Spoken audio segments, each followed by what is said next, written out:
El 3 de julio recordamos y celebramos al apóstol Tomás, uno de los varios hombres que llevan ese nombre y que han sido canonizados por la Iglesia. Así tenemos también a Santo Tomás de Aquino, tenemos a Santo Tomás de Villanueva, tenemos a otros santos con ese nombre, bendito sea. Y con ocasión de Tomás, la palabra que viene a mi mente es la palabra escepticismo. El Evangelio de hoy nos recuerda esa escena impactante en que Cristo resucitado se aparece al apóstol Tomás junto con los otros y desaparece las dudas de él. Aparece Cristo y desaparecen las dudas. Qué hermoso mensaje, ¿no? Aparece Cristo y desaparecen las dudas. Pues bien, el apóstol Tomás era un hombre escéptico, pero aquí es donde viene el mensaje que quiero compartir contigo hoy. Es que hay básicamente dos maneras de ser escéptico. Está el escéptico que busca la verdad y está el escéptico que evita la verdad. Y son dos cosas diferentes. Yo creo que sobre lo primero, el escéptico que busca la verdad, el gran ejemplo está en Tomás, pero tenemos otros personajes en la Biblia. Cuando Nicodemo habla con Jesucristo, según nos cuenta el capítulo 3 de San Juan, está buscando a su manera, de un modo imperfecto, pero está buscando la verdad.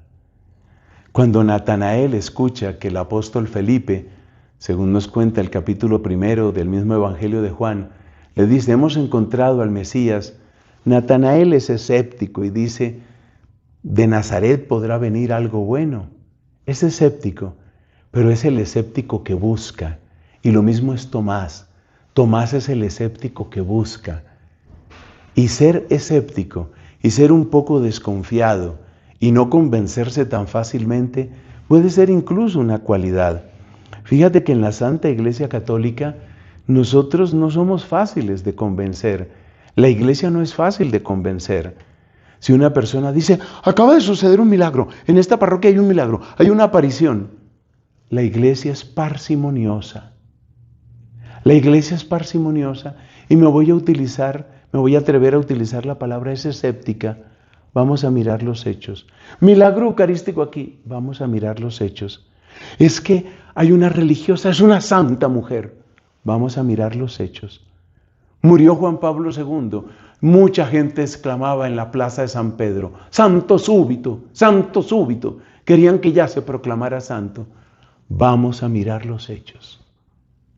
O sea que la Iglesia aprovecha en su parsimonia, en su serenidad, en su examen crítico, se parece al escéptico, pero el escéptico que busca, y eso no es pecado, el escéptico que busca.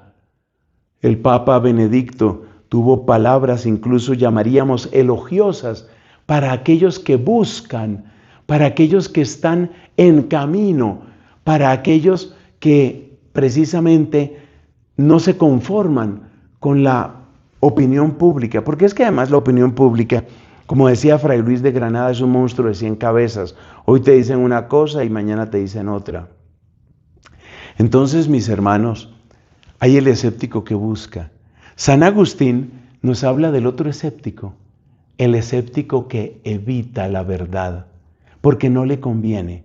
Por eso decía San Agustín que hay ateos que niegan la existencia de Dios porque no les conviene que exista Dios.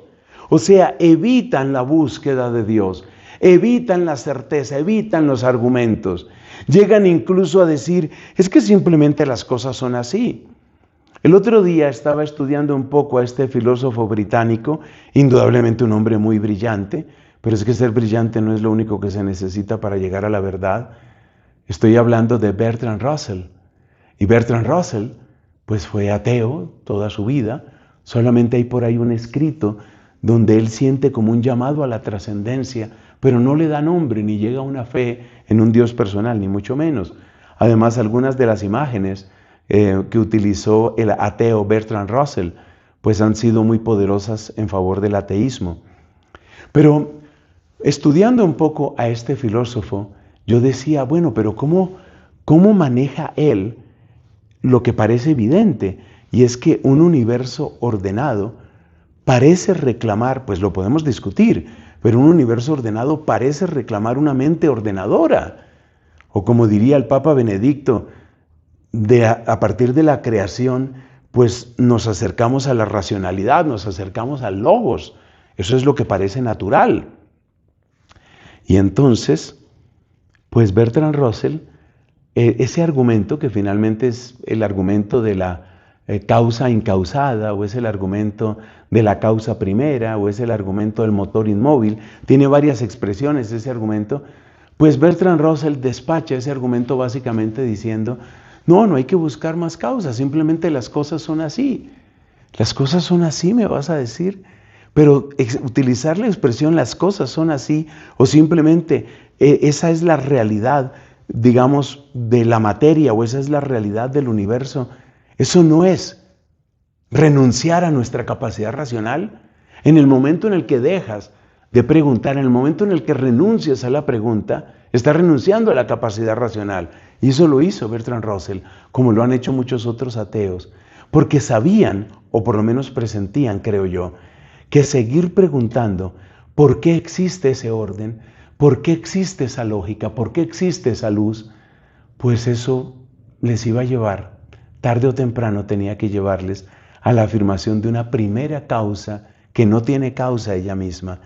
Y esa es la causa incausada que nosotros le damos el nombre de Dios, según lo presenta precisamente Santo Tomás de Aquino. Entonces, que nos quede claro, hay un escepticismo sano que evita la credulidad, que evita simplemente la fuerza de la opinión pública, porque es opinión pública, y que busca juiciosamente cuál es el contenido de verdad que hay en lo que recibimos. Como decía el filósofo jesuita Bernard Lonergan, dos operaciones fundamentales de la inteligencia son ¿esto qué es?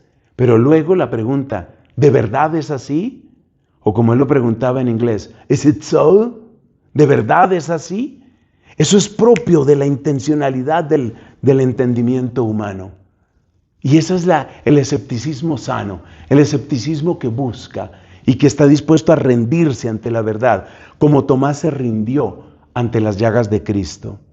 Pero cuidado con el otro escepticismo, que es el escepticismo que evita la verdad, porque no le conviene, porque tendría que caer mi imagen, porque tendría que renunciar a algunos pecados. San Agustín ya lo decía con claridad, ¿no? Niega a Dios aquel a quien no le conviene que Dios exista.